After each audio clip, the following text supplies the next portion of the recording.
Practical work experience తో future ready 4 years BS programme. పూర్తి వివరాలకు వెంటనే స్క్రీన్ పైన కనిపిస్తున్న నంబర్స్ కి కాల్ చేయండి. మీరు ఈరోజు మాట్లాడుతూ ఉన్నారు, బెదిరిస్తున్నారు. ఒకటే చెప్తా ఉన్నా, ఇక్కడున్న నాయకులందరూ కూడా మరి శంకర్ గౌడ్ గారి దగ్గర నుంచి ఇక్కడున్న నాయకులు పేరు పేరున సంపత్ నాయక్ కానీ, సాగర్ గారు కానీ, వీళ్ళందరూ కూడా మీరు బెదిరిస్తూ ఉంటే మేము భయపడి సారు మీ కాల్ముక్తా సారు, మీ బాంచన్ సారు అన్నంత భయాలు ఉన్నాం. మేము వాళ్ళమే కాదు. మీకు మేము ఒకటే చెప్తా ఉన్నా, రాజశేఖర రెడ్డి గారు, వైఎస్ రాజశేఖర రెడ్డి గారు బతికున్నప్పుడు ఆ రోజు మీ గొంతులు ఏమైనాయి? ఆ రోజున మీ అందరి గొంతు తెరిచారా మీరు? ఆ రోజున తెలంగాణ గురించి వీళ్ళు మాట్లాడుతూ ఉంటే ఒకటే చెప్తా ఉన్నా, యువరాజ్యం పెట్టిన తర్వాత మొట్టమొదటిసారి నా మీద కేసు పెట్టి పోలీస్ స్టేషన్లో కూర్చోబెట్టింది తెలంగాణ భీమరావు బాడా కోసం. దానికోసం తెలంగాణ మీద మొదటి కేసు నాకు తెలంగాణలోనే పడింది. కూర్చోబెట్టి మీరు అందరూ కూర్చోబెట్టి ఆ రోజు ఒక్కళ్ళు ఏమయ్యారు? ఈరోజు మీరు బెదిరిస్తూ ఉన్నారు, బయటకు వస్తే దాడులు చేస్తారు. మాకు దాడులు కొత్త అనుకున్నారా? మాకు మీరు మహబూబ్ నగర్లో మన కాంగ్రెస్ నాయకులు కూలిస్తే స్టేజే కూల్చేశారు. మీరు మా కార్లు అడ్డం పెట్టి మా మీద దాడులు చేయడం, ఇవన్నీ తట్టుకొని ఇచ్చాం మేము. ఖమ్మంలో మీరు రాళ్ళు దాడులు చేశారు ఆ టైంలో, అప్పుడున్న కాంగ్రెస్ ప్రభుత్వం. ఈరోజు మాకు కొత్త అనుకుంటున్నారా? ఇవన్నీ మీరు చేసే ఈ తాటాకు చప్పుళ్ళకి బెదిరేది కాదు జనసేన, గుర్తుపెట్టుకోండి. ఏదైనా మాట్లాడితే తెలంగాణ ప్రభుత్వం అధినేతలు కూడా చెప్తా ఉన్నాను, మీ ఇళ్లలోకి వచ్చి దూరిపోయి ప్రైవేట్ ఆస్తుల్లోకి వచ్చి నిజంగా ఒక తప్పు జరిగే ఉంటే, నేను ఈరోజు మళ్ళీ చెప్తున్నాను, రీఐటరేటింగ్, యు సీజ్ ద ప్రాపర్టీ.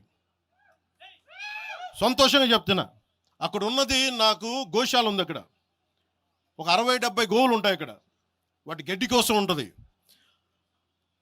మీరు తెలంగాణ ప్రభుత్వానికి చెప్తున్నాను, ప్రైవేట్ స్థలాల్లోకి వస్తే it is a criminal trespass, criminal defamation, mischief with mala fide intention, propagating misinformation for causing unrest and regional differences.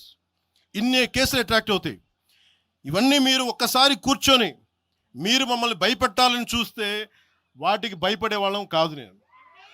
మీరు ప్రతి చోట మీరు రీజనల్గా ప్రతిసారి పట్టుకొస్తే ఇక్కడున్న జర్నలిస్టులో కానీ, ఐఏఎస్ ఐపీఎస్లో కానీ అన్ని జాతులు ఉన్నాయి, అన్ని కులాలు ఉన్నాయి. ఒక్క ప్రాంతానికి చెందిన వాళ్ళు లేరు ఈ భారతదేశంలో. నిజంగా కూర్చోబెట్టి తెలంగాణకు ద్రోహం చేస్తే మొట్టమొదటి గొంతు లేపే జనసేన లేకపోతే. ఆ రోజు మీరు అందరూ మర్చిపోయారేమో, మేము లేపాము గొంతులు. కాంగ్రెస్ హటావ్ దేశ్ బచావ్ అని అంటానికి ఈరోజు ఇందాక మీరు చెప్పినానికి చెప్తున్నా, కాంగ్రెస్ నాయకులు మాట్లాడుతున్నారు కొంతమంది, అందరం చెప్పట్లా. కొంతమంది నాయకులు కూర్చొని మాట్లాడుతూ ఉన్నారు, నువ్వు ఎలా తిరుగుతావు రోడ్ల మీద చూస్తాం, నాలుకలకు వస్తాం, నాలుకలు చీరుస్తామంటే రండయ్యా బాబు మీకు నాలుకలు తీసి చూపిస్తాం మీకు కోసుకొని. అలాగే మీరు ఒకప్పుడు ఇలా మాట్లాడిన నాయకులందరూ రాజశేఖర రెడ్డి గారు తెలంగాణకి విభజనకి నేను వ్యతిరేకం నేను అన్న చెప్పిన వ్యక్తికి పక్కన ఉన్న కొమ్ము కాసిన వీళ్ళందరూ మాట్లాడతారు. నిజంగా నాకు చివుళ్ళ మల్లికార్జున్, శ్రీశైలం చెంచు పెంటల నుంచి వచ్చిన, చెంచు గూడెల నుంచి వచ్చిన కుర్రాడు, 16-17 ఏళ్ళ కుర్రాడు,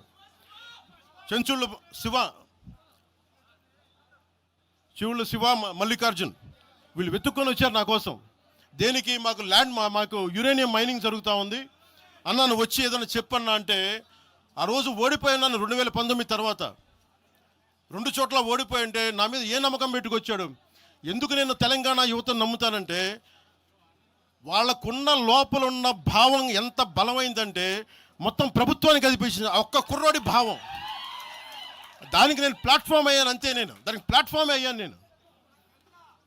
ప్లాట్ఫామే అయ్యా. వచ్చి కుర్రాడు రోడ్డు మీద కూర్చొని జనసేన ఆఫీస్ ముందు కూర్చుంటే వెళ్ళి మాట్లాడా, ఏం బాబు ఏం కావాలన్నా అంటే, నీకు కూర్చోబెట్టి అన్న మాకు యురేనియం మైనింగ్ జరుగుతుందన్న మా శ్రీశైలంలో చెంచుపెంటల్లో, నువ్వు మాట్లాడన్నా అంటే మొత్తం తీసుకొస్తే ఒక్క మాట మాట్లాడితే ఆ రోజున వి హనుమంతరావు గారు, ఇప్పుడు కాంగ్రెస్ నాయకులు వి హనుమంతరావు గారు, మేము కూర్చొని మాట్లాడితే అఖిల పక్షం ఆ రోజు పిలిచాం.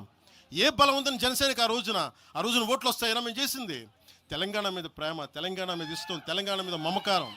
నేను కేసీఆర్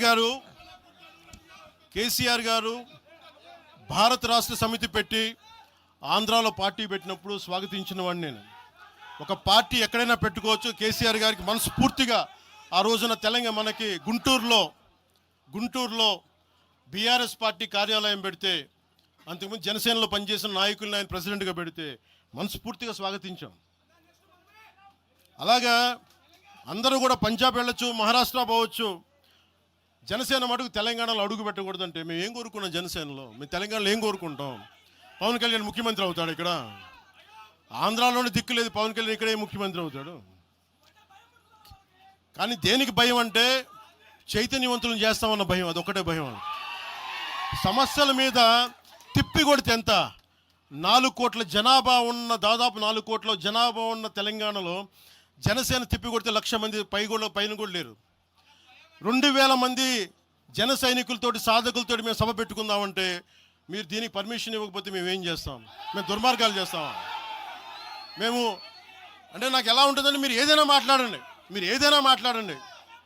అంటే ఎక్కడ ఇప్పుడు నేను ఒక ఎనలిస్ట్ కూర్చొని నేను మాట్లాడింది వేరు, నువ్వు అమిత్ షా గారిని మాట్లాడితే నేను దాని గురించి ప్రస్తావిస్తే దీంట్లో ప్రాంతీయత ఎక్కడుంది? దీంట్లో తెలంగాణ నేను ఎప్పుడు అవమానం చేశాను? దీంట్లో కులాలు ఎక్కడొచ్చినాయి? మీరు తీసుకొచ్చి మీరు తిడతా ఉంటే అంటే నాకు మాకు హక్కు కూడా లేదా? మీ ఇష్టానికి మీరు మాట్లాడితే మేము కనీసం నొచ్చుకునే అభిప్రాయం కూడా మేము చెప్పకూడదా? బాధ కూడా పడకూడదా? అంటే మేము కూర్చోబెట్టి బాంచం ద్వారా అలాగే ద్వారా మీరు ఎలాంటి అలా భరించాలా? మేము పీకలు పోయినా పర్లేదు, పీకలు కోసుకుంటాం, కానీ భయం అయితే మాకు రాదు.